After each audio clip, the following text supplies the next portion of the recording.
অনেকের দেখা যায় গাছ কিনে আনার পরে গাছ বৃদ্ধি পায় না, আর তখন তো অনেক বেশি কষ্ট লাগে, আর সেই পেইনটা আমি ফিল করতে পারি। অ্যালোভেরা গাছ তো সবার বাসায় থাকে, আর এই অ্যালোভেরা গাছ নিয়ে তো অনেকের অনেক ধরনের প্রশ্ন থাকে। লাইক এই অ্যালোভেরা গাছের পরিচর্যা কিভাবে করতে হয়, মাটি কী ধরনের হতে হয়, ইভেন কোথায় কোন স্থানে লাগাইতে হয়, এমন অনেক ধরনের প্রশ্ন পাওয়া যায়। আর এই সব ধরনের প্রশ্নের সমাধান আপনারা এই ভিডিওর মধ্যেই পেয়ে যাবেন, আর এর জন্য আপনাদের সম্পূর্ণ ভিডিওটা দেখতে হবে। ফ্ল্যাশব্যাক। হ্যালো গাইস, আমি হচ্ছে আপনাদের মিনি ব্লগার লিজা। আশা করি আপনারা সবাই অনেক ভালো আছেন। ইভেন আলহামদুলিল্লাহ আমিও ভালো আছি। গাইস, বিগত কয়েকটা দিন আমি একটা কমেন্ট অনেক বেশি পাচ্ছি, আর সেটা হচ্ছে আমার অ্যালোভেরা গাছ নিয়ে। অ্যাকচুয়ালি কিছুদিন আগে আমি একটা শর্টস ভিডিও আপলোড দিয়েছিলাম, আর সেটার মধ্যে আমার অ্যালোভেরা গাছটা দেখা যাচ্ছিল। তো সেইটাতে আপনারা অনেকে অনেক ধরনের কমেন্ট করছেন যে এই গাছগুলো আমি পরিচর্যা কিভাবে করি, আমার গাছগুলো এত সতেজ কিভাবে, এমন আরও নানা ধরনের প্রশ্ন। তো সবার রিপ্লাই দেওয়া তো আমার একার পক্ষে সম্ভব ছিল না, এর জন্য আমি একটা ভিডিও মেক করে নিলাম। আপনারা যদি আজকের ভিডিওটা সম্পূর্ণ দেখেন তাহলে বুঝতে পারবেন যে আমি গাছগুলোকে কিভাবে পরিচর্যা করি। অ্যাট ফার্স্ট আমি যেটা সাজেস্ট করব সেটা হচ্ছে অ্যালোভেরা গাছে পানি খুবই কম দেয়া। অ্যাকচুয়ালি এগুলো হচ্ছে ক্যাকটাস জাতীয় গাছ, আর এইসব গাছে পানি খুবই কম পরিমাণে দিতে হয়। আমিও আমার গাছগুলোতে 2 থেকে 3 দিন পর পর পানি দিয়ে থাকি। আপনারা অলরেডি গাছের নিচের যে মাটিটা সেটা দেখে বুঝতে পারছেন যে আমি কতটুকু পানি ইউজ করি। এই দিক দিয়ে আপনারা যে টবটাতে অ্যালোভেরা গাছ লাগাবেন সেই টবটাতে কিন্তু অবশ্যই ছিদ্র থাকতে হবে।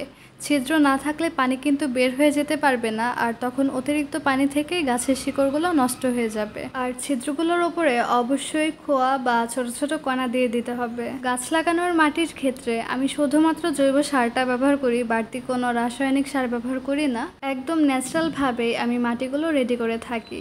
আপনারা চাইলে আপনারাও এইভাবে মাটিটা তৈরি করে নিতে পারেন। এইদিকে আমার তো মনে হয় যে আপনারা একটা প্রবলেম অনেক বেশি ফেস করে থাকেন, আর সেইটা হচ্ছে এই কালো কালো দাগ। এইটা সাধারণত সূর্যের আলোর জন্য হয়ে থাকে, আর এর জন্য একটা সলিউশন আছে, সেটা হচ্ছে গাছগুলোকে এমন জায়গায় রাখা যেখানে কোনো সূর্যের আলো পৌঁছাবে না।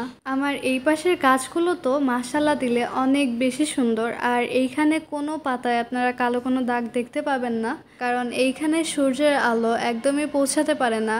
আর উপরে হচ্ছে টিনের ছাউনি, এর জন্য হচ্ছে সূর্যের আলো খুবই কম পেয়ে থাকে, আর এর জন্যই মূলত এই পাশের গাছগুলো অনেক বেশি সতেজ।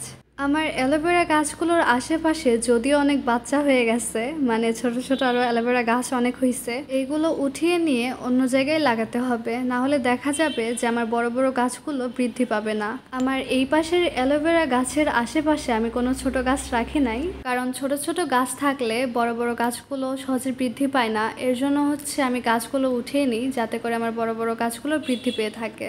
এর জন্য আমি সব সময় যে ছোট ছোট গাছগুলো সেগুলো দূরে রাখি, কারণ আমার এই বড় বড় গাছগুলো হওয়ার একমাত্র কারণই হচ্ছে আমি এর আশেপাশে কোনো ছোট গাছপালা রাখি না। আমার সবগুলো গাছই কিন্তু আমি সূর্য থেকে আড়াল করে রাখি, এর জন্যই মূলত আমার গাছগুলো এত সতেজ। অ্যালোভেরা গাছগুলোর ক্ষেত্রে যত্ন নেওয়া এটা কিন্তু খুব কঠিন না, এটা খুবই ইজি, বাট কিছু কিছু রুলস সেগুলো মেনে চলতে হয়। যেমন ছায়াযুক্ত জায়গায় হচ্ছে অ্যালোভেরা গাছগুলোকে রাখতে হবে যাতে করে কালো কালো দাগগুলো না থাকে। এই কালো কালো দাগগুলোর জন্য কিন্তু বেশি জেল পাওয়া যায় না, এর জন্য অ্যালোভেরা গাছ রাখার জন্য স্থানটা খুব ভালোভাবে বাছাই করে নিতে হবে যেখানে কোনো সূর্যের আলো পৌঁছাবে না। আর এখন আমি যে পদ্ধতিটা দেখাবো এটা দেখলে কিন্তু আপনাদের অনেক বেশি লাভ হবে। অনেকের দেখা যায় গাছ কিনে আনার পরে গাছ বৃদ্ধি পায় না, আর তখন তো অনেক বেশি কষ্ট লাগে, আর সেই পেইনটা আমি ফিল করতে পারি, কারণ ফার্স্টের দিকে আমার সাথে তেমনই হয়েছিল। যাই হোক, এটার জন্য অনেক ভালো একটা করণীয় আছে, সেটা হচ্ছে আপনারা নিচের যে এক্সট্রা পাতাগুলো সেগুলো একদম ছিঁড়ে ফেলবেন, আর সবগুলো পাতাই কিন্তু ছিঁড়ে ফেলবেন। জাস্ট মাথার মানে মাঝখানের যেই ছোট ছোট 2টা পাতা থাকবে ওই 2 থেকে 3টা পাতা রেখে দিবেন আপনারা, তাহলে দেখা যাবে যে মাটির যে পুষ্টিটা সেইটার মাধ্যমে গাছটা ধীরে ধীরে বৃদ্ধি পাচ্ছে। আর ওই ছোট ছোট পাতাগুলো দেখবেন কোনো একটা সময় অনেক সুন্দরভাবে সতেজভাবে বড় হয়ে যাচ্ছে। আমিও কিন্তু ফার্স্টে আমার যখন গাছ একদম নতুন লাগাইলাম আমি, তখন তো আমার গাছগুলো একদমই বৃদ্ধি পাচ্ছিল না। পরে হচ্ছে আমি এই জিনিসটা আমার মাথা হচ্ছে এই ক্রিয়েটিভিটিটা কাজ করছে, তখন আমি ঠিক এইভাবে করে আমার গাছের পরিচর্যা আমি করেছিলাম। আর এরপরেই আমার গাছগুলো অনেক সুন্দরভাবে গ্রো আপ করা শুরু হয়েছে। যাই হোক, এইভাবে কিন্তু আপনারা অবশ্যই ট্রাই করে দেখতে পারেন।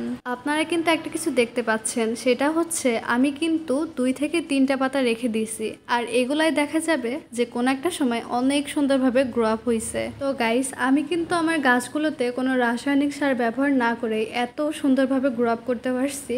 ইভেন আপনারা যদি আমার মতো এই পন্থাগুলো অবলম্বন করেন, তাহলে ইনশাল্লাহ আপনাদের গাছগুলো অনেক সুন্দর হয়ে উঠবে। আশা করি আপনাদের কাছে ভিডিওটা অনেক ভালো লাগছে।